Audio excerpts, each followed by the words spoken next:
Hey there, last Fundamental 5 video, and this is on writing critically.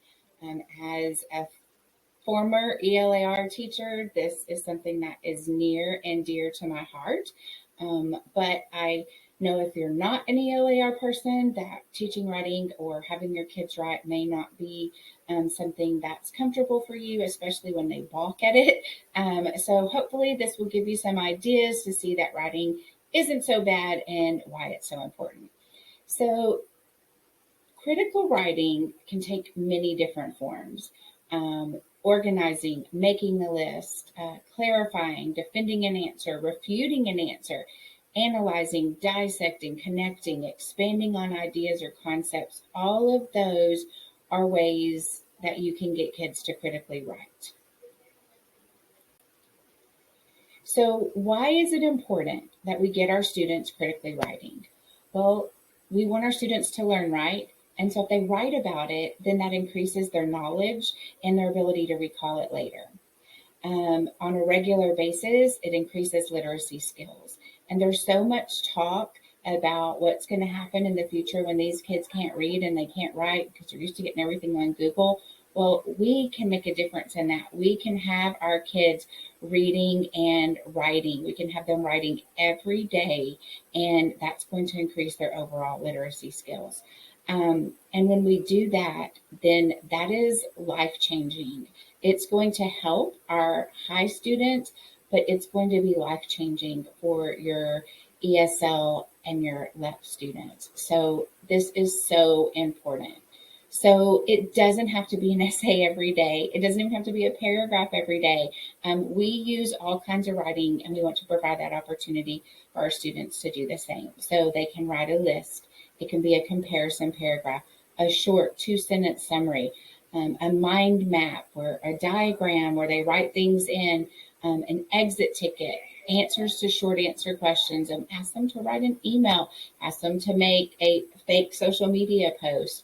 Of course, essays are in there, but you don't have to have your students writing essays. That's not really necessarily what we mean when we say writing critically. So the goal is to get students to learn how to take what's in here and get it back to the paper. Anytime you do this, you're increasing the rigor of your lesson. And so we hear over and over about rigor. Well, that writing is one way that you can do that. And it's also going to help your students make better connections and therefore achieve more, which is our ultimate goal.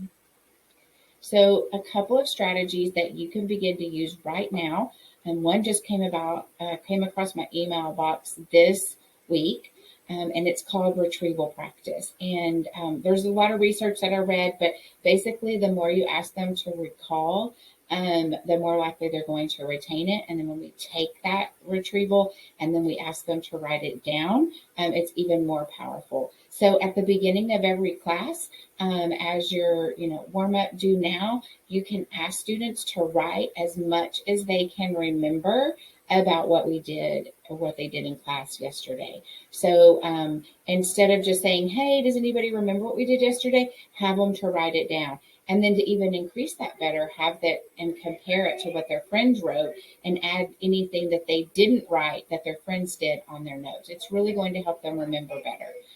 You can also do this during the middle of your lesson. So at any time during the class as you're discussing, stop, because remember, we want that frequent small group purposeful talk.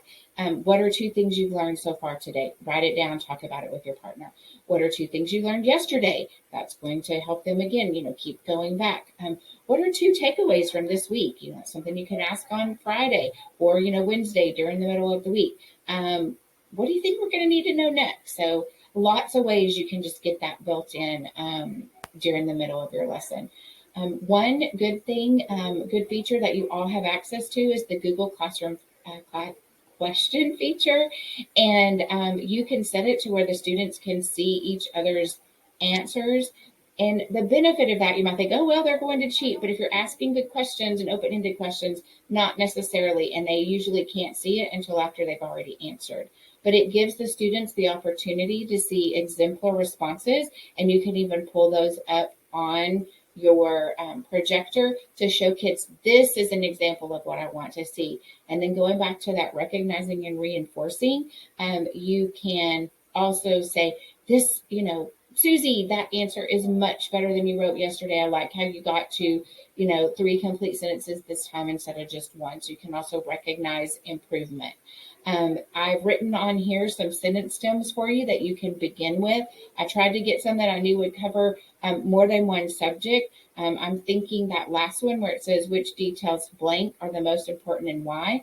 If you're a math teacher or a science class that involves some formulas, put up a problem and ask the kids to explain to you what steps of the problem are the most important for them, or set up a problem where you don't have all the answers or all the spots filled in, I guess, and ask the students, what information do you still need in order to solve this problem, and have them explain what they would still need. Using timers, I know you'll hear that all the time from me, but it really does help kids focus. It helps them learn that they can write more in a short amount of time. You'd be surprised how much they can write in 3 minutes if they just get down and get busy with their writing. Don't be afraid.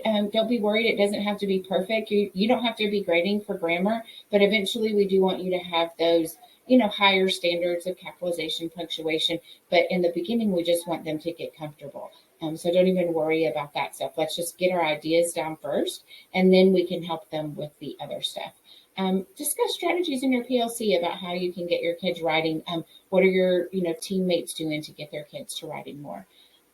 Just a couple of things, from me. In order for our students to get better at writing, they have to write. And if we're not expecting them to write every day, they're probably not going to get better at it. Think about, we have a lot of coaches on campus. We would never ask our students to go out and play a basketball game or baseball or football if they haven't practiced. So you got to do the same thing for reading and writing. Be clear with your expectations so they know what it is that you're expecting them to do, and have high expectations. If you're writing every day, then throughout the year, those expectations need to get higher. Start small and build up. They can write. We just got to expect them to. Literacy does matter for our future. So the only way we can get our students to get better is to make sure that everyone is reading and writing in their classes. And that's going to really improve our world in the future. I would love to help anyone out if they would like strategies or how to implement it in your class. If you think, we just can't write in my class, I feel like we can actually come up with something that would work.